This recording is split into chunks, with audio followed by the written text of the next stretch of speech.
why now? Why bring this back now? What was the reason for doing it now? Well, a couple of reasons. Since I've been superintendent here, and even before when I was a principal, there's been community interest in bringing this program back to the Charleston School District. I myself am a product of a program from a school down the road, so it wasn't hard to win me over as far as wanting to implement this program, because I I know the benefits of it from my experience in high school, and I wanted the kids here to have that opportunity that I had. And so why now? We had a change of personnel. We're a school that the program that took the place of the agricultural program that we had in 1966 was more directed in construction, which construction and carpentry. We've had plumbing and some good things here that took its place. Don't get me wrong, but we're a small school. We can't have both of those programs. So we had a change of personnel this year with our teacher retiring, and it was the perfect opportunity, I felt like, to implement this program. And I'm excited to be able to do so. I'm excited for what it means for our students, and also what it means to our community, because there has been a lot of support for this program. I was just going to ask if you have to go out in the community and ask, hey, would you be a part of this? I would assume that's been a pretty easy job so far.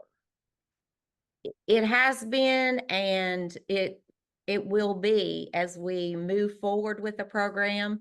My new instructor has all kinds of ideas about involving local business and the local farming community. A lot of people don't know anything about the program. It's been gone for so long.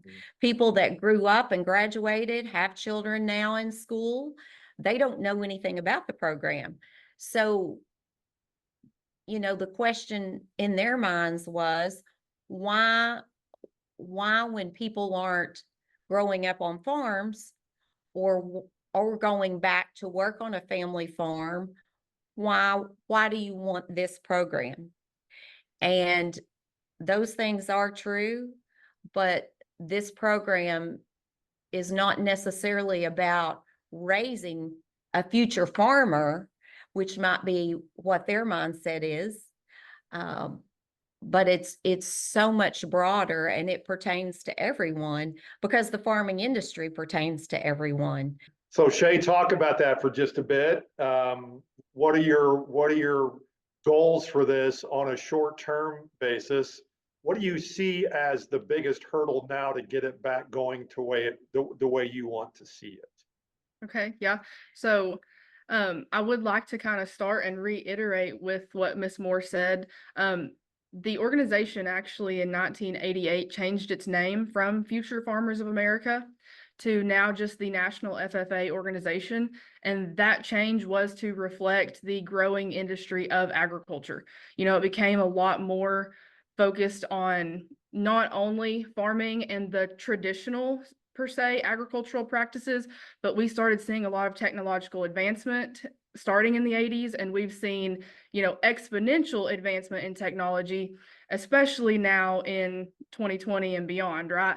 And so I think right now my biggest hurdle is probably showing the community, showing our students, and even anybody else that might trickle into Charleston FFA, just helping them to realize that it's so much more than maybe what you first think of when you think of FFA. It's not just farming anymore.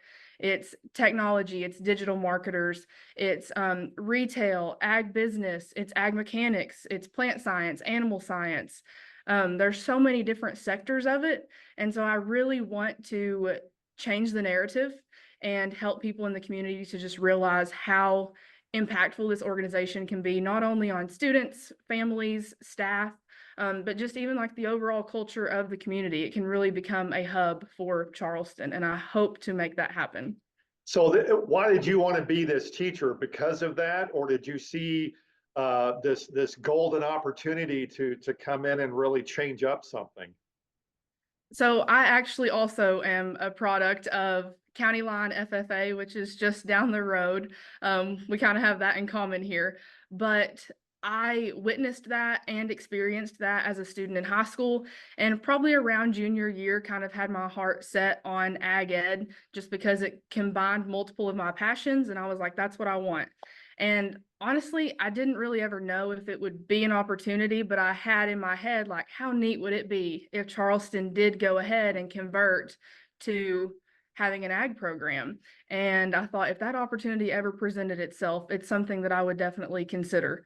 And lo and behold, I was seeking a job and that opportunity presented itself. And I just felt like this was my calling for this point in my life. Ms. Moore, you talk about, is it going to be difficult, or you both might could answer this, to convince students that this just isn't for future farmers? Well, I do think there's going to have to be some education. We surveyed our students last year as part of this process. Do we want to convert our program? And the interest is there. So I think people are interested.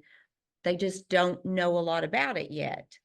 And one thing that we are going to do as we start this program is Shay's going to teach a class in the middle school, kind of a class to educate students about what the program's about, so that when they get to 9th grade and get to high school, they have that interest. So we're going to kind of start before they get there, trying to teach them about it as the program moves forward. And this year I think for a first year program, I'm pleased with the number of students that we have that have shown interest and registered for the class. So we're looking forward to just growing that number. And like I said, we're going to start educating students before they get to high school. That's where you need to start, is the middle school for now, I'm assuming. So it is an option. Yeah, the 8th grade course, it's called Intro to World Agriculture. And it is a great way for those 8th grade students to kind of test the water, see if it's something they're interested in, really understand like the broad scope of agriculture. And it also really sets them up for success moving into the 9th grade, because if they understand it in the 8th grade, they can hit the ground running in 9th grade by competing in contests in the FFA and really start to understand some of those even more difficult concepts to understand, because the foundation was laid as an 8th grade student. Shay, it sounds like you have, I don't want to say an easy job, but you got a lot of open minds that are going to come in that really want to learn about something that they may not have thought they could learn. It's definitely a unique opportunity to be able to come into somewhere where students are eager to learn, and also being in the ag building is something that students elect to do. It's not necessarily a requirement. They get to choose to be down there.